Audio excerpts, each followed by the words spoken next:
Hello everyone, welcome back to another new video wisdom of low.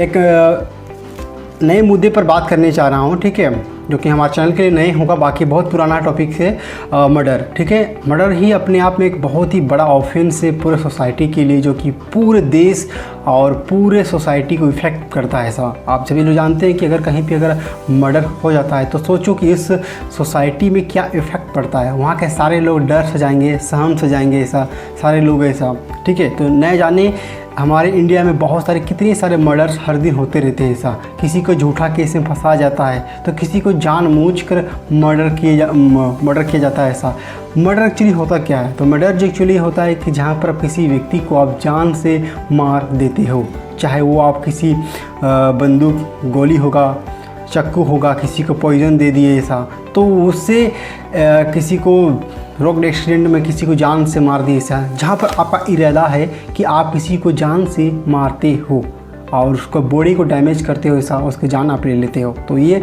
Murder के अंतर्गत आता है ऐसा। तो ऐसे में है अगर आप किसी भी व्यक्ति का जान लेते हो, ठीक है, तो ये उसका एक मौलिक अधिकार जो उसको जीने का अधिकार दिया जाता है। जीने का अधिकार हर एक व्यक्ति को है, तो उसके एक मौलिक अधिकार को आप क्या करते हो, एक ह्यूमन राइट्स को क्या करते हो, आप क्या करते हो, आप उसको वायलेट करते हो।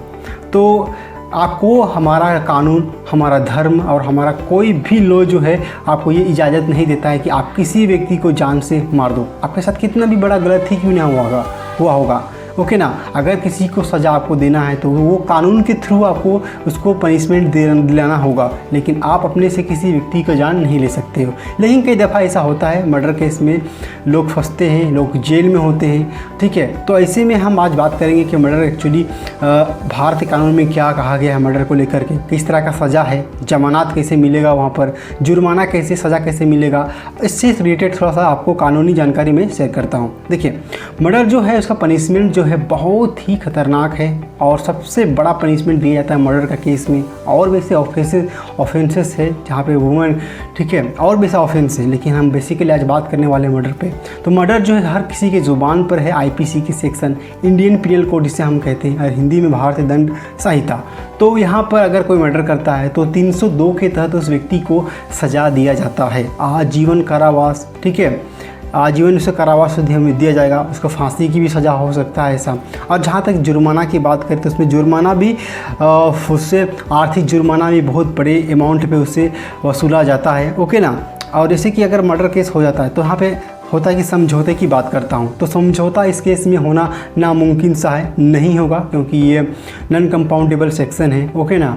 उसकी बात होगा कि इसका ट्रायल जो होता है कि कौन सा मजिस्ट्रेट के द्वारा होता है, ये सेशन जज जो होते हैं डिस्ट्रिक्ट कोर्ट में, ओके, उनके द्वारा ट्रायल ये किया जाता है, ओके ना।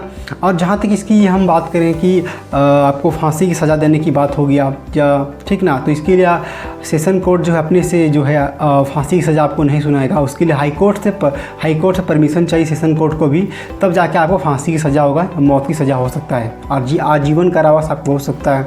तो ऐसा मर्डर अगर इस तरह का क्राइम करते हो तो आपको ये इस तरह का पनिशमेंट आपको दिया जा सकता है, और जहाँ पर लाइफ बर्बाद हो जाएगा, रियली है बता रहा हूँ मैं। लेकिन इससे बचने के भी उपाय होते हैं। ऐसा नहीं है कि कोई व्यक्ति आपको झूठा केस में फंसा दिया, और अक्सर होता है कि पुलिस वाले जो ही आप पे चार्जेस लगाते हैं आईपीसी के सेक्शन के हिसाब से, तो आप तब तक अपराधी नहीं माने जाते हो कानून के नज़र में, जब तक कि ये बात प्रूफ नहीं हो जाता है कि आप जो हैं, आप कोर्ट के समक्ष प्रूफ नहीं हो जाता है कि आपने ये क्राइम पर्टिकुलरली किया है। उसके लिए आपको जो व्यक्ति भी आपके खिलाफ़ केस किया है मर्डर के चार्जेस को लेकर, तो उसको ये प्रूफ करना होता है। तो उसके लिए जो है जो स्टेट होता है, सरकार जो होती है, सरकार आपके खिलाफ़ में खड़ा होता है, जिसे हम प्रोसिक्यूशन कहते हैं। तो सरकार जो है आपके खिलाफ़ केस लड़ती है और मानती है कि जो भी व्यक्ति होते हैं जिसका मर्डर हुआ है उसको विक्टिम मानती है, जिससे ऐसा सरकार उसको मानती है कि ये सरकार के साथ गलत हुआ है। तो जस्टिस, न्याय दिलाने के जो काम होता है, ठीक है, वो सरकार का काम होता है, और सरकार हमारे केस को लड़ती है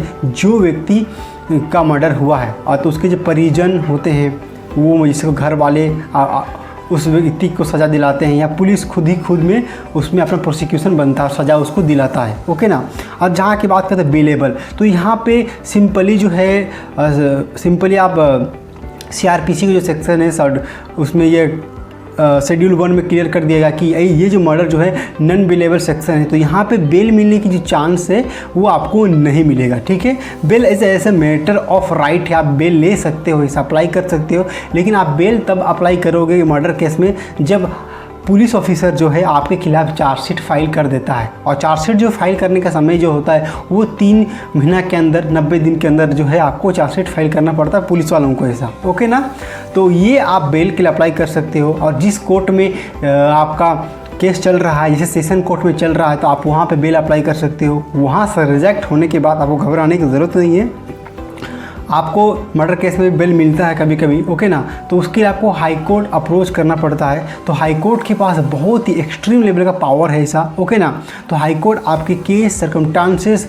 वो सारा चीज़ चेक करती है, देखती है, तो आपको बेल मिल जाता है। तो बेल मिलता है, वो ऐसा किसी सिचुएशन में आपको बेल मिलता है, लेकिन आपका ट्रायल चलता ही रहेगा मर्डर केस में भी। ओके ना, तो सिंपल सी बात है, अगर आपको इस केस में बेल चाहिए मर्डर केस में, तो आपको हाई कोर्ट का अप्रोच करना चाहिए। अच्छे वकील को आप उससे कंसल्ट करो। ओके ना, आप झारखंड से बिलोंग करते हो या कहीं से भी, तो आप हमसे कॉन्टैक्ट कर सकते हो ऐसा। ओके, तो मैं आपको मदद कराऊंगा, ऐसा ही कि मैं आपको मदद दूंगा जैसे भी हमसे हो पा सके। ओके ना, उसके लिए आप हमसे इंस्टाग्राम से जुड़ सकते हो, आप हमसे टेलीग्राम से जुड़ सकते हो, सबका लिंक दिया गया है। ओके, उसके बाद जो है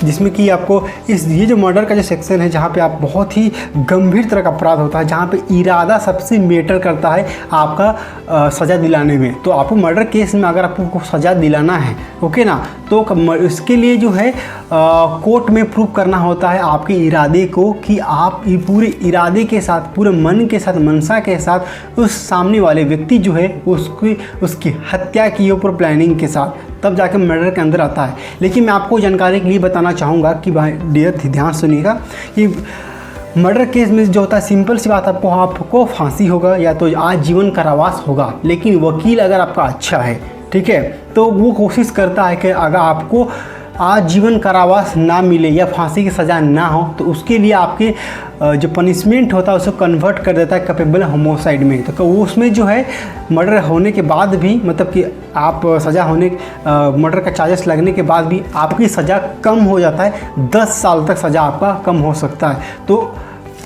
वकील यही कोशिश करेगा कि आपका जो है आजीवन कारावास या फांसी ना हो बोल करके आपको 10 साल में भी उस सज़ा को कन्वर्ट कर सकता है। तो उसके लिए जो है आपको अच्छे वकील से आपको कंसल्ट करना पड़ेगा, आपका मैटर सॉल्व हो सकता है ऐसा। ठीक है, तो इस तरह की जानकारी मैं आपको शेयर किया ऐसा।